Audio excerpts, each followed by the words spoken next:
Have you ever looked at a map and seen a border that just doesn't make sense? A straight line, cutting through a desert or a forest, as if drawn with a ruler by someone who'd never set foot there?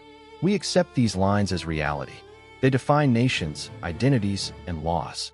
But sometimes, the true power isn't held by the governments on either side of that line. Sometimes, it's held by the man who learns how to erase it. This is a story about one such man, a smuggler, but not of jewels or drugs.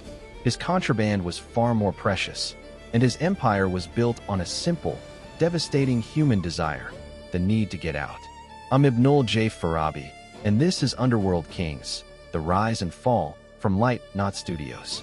Picture the border between Turkey and Greece, near the Evros River. It's a rugged, often harsh landscape, a natural barrier that also marks the edge of the European Union. For thousands of people fleeing conflict, poverty, or persecution, that line represents a promised land of safety and opportunity. And for a man named Cevdet Ayaz, it represented a golden opportunity of a different kind.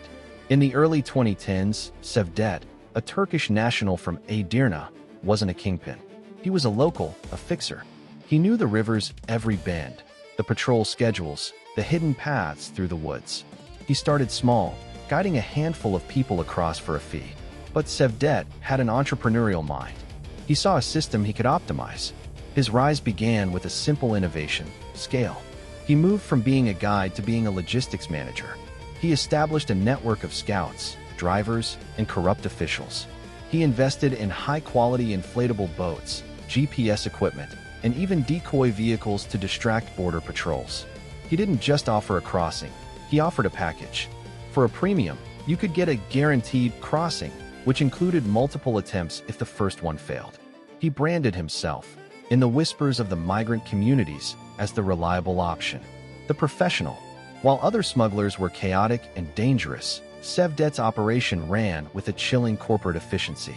He became the go-to for Syrians, Afghans, Iraqis, anyone desperate enough to pay the thousands of euros he demanded. At his peak, he was moving hundreds of people a week. The Evros River wasn't a border anymore. It was Cevdet's toll road.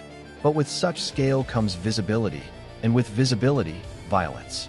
This is where Cevdet's story takes a darker turn. He wasn't just a savvy businessman. He protected his monopoly with brutal force. Rival smuggling gangs began to encroach on his territory. The response was not a corporate merger. It was a war. Bodies started appearing in the Evros region. Men who were known as competing smugglers were found shot, their bodies often dumped in the very river they used as a highway. Turkish police began to connect the dots, a series of executions, all leading back to Cevdet's organization.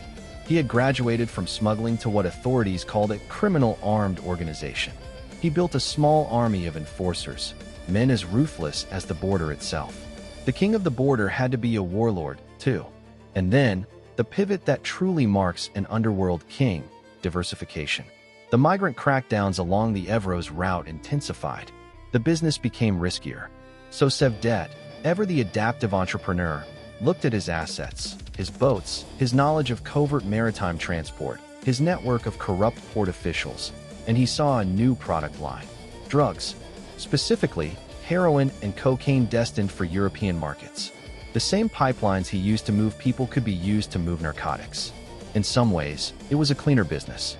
The cargo didn't talk, didn't need food or water, and if a shipment was lost, it was a financial loss, not a humanitarian crisis. This shift cemented his status.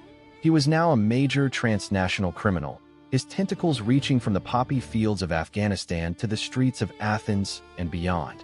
The migrant smuggler had become a narcotics baron, his wealth multiplying exponentially. But empires built on sand, or in this case, on a shifting riverbank, are inherently unstable.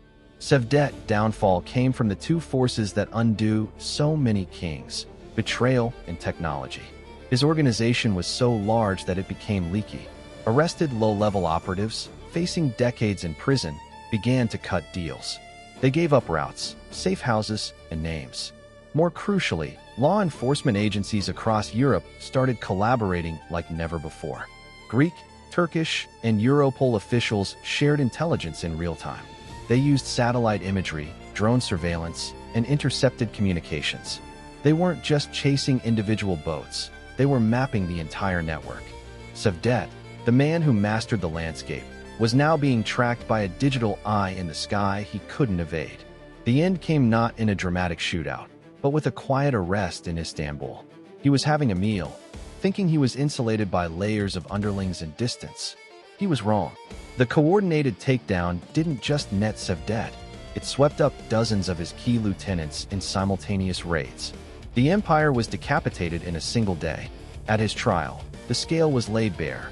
Hundreds of millions of euros in illicit profit, responsibility for the deaths of rivals and migrants who drowned in failed crossings, and a legacy of misery wrapped in the guise of a service provider. He was sentenced to multiple life terms, his kingdom dissolving before he even left the courtroom. It's easy to label a man like Cevdet Ayaz a monster and move on, but that misses the uncomfortable truth of his reign. He existed because of a failure of legal immigration pathways, a failure of international policy to handle refugee crises humanely, a failure to address the wars and poverty that make people so desperate. He commodified that failure. He was the dark, free market solution to a broken system. Every person who paid him was, in a terrible way, a customer voting with their feet and their life savings for his service over the impossible official channels. I think about borders a lot. As someone who crossed oceans legally, with a visa and my passport, I'm aware of the privilege of that line. My journey from Bangladesh to New York was paved with paperwork, not peril. But for so many, the map is a prison, and men like Cevdet become the locksmiths for a terrible price. His story isn't just about crime.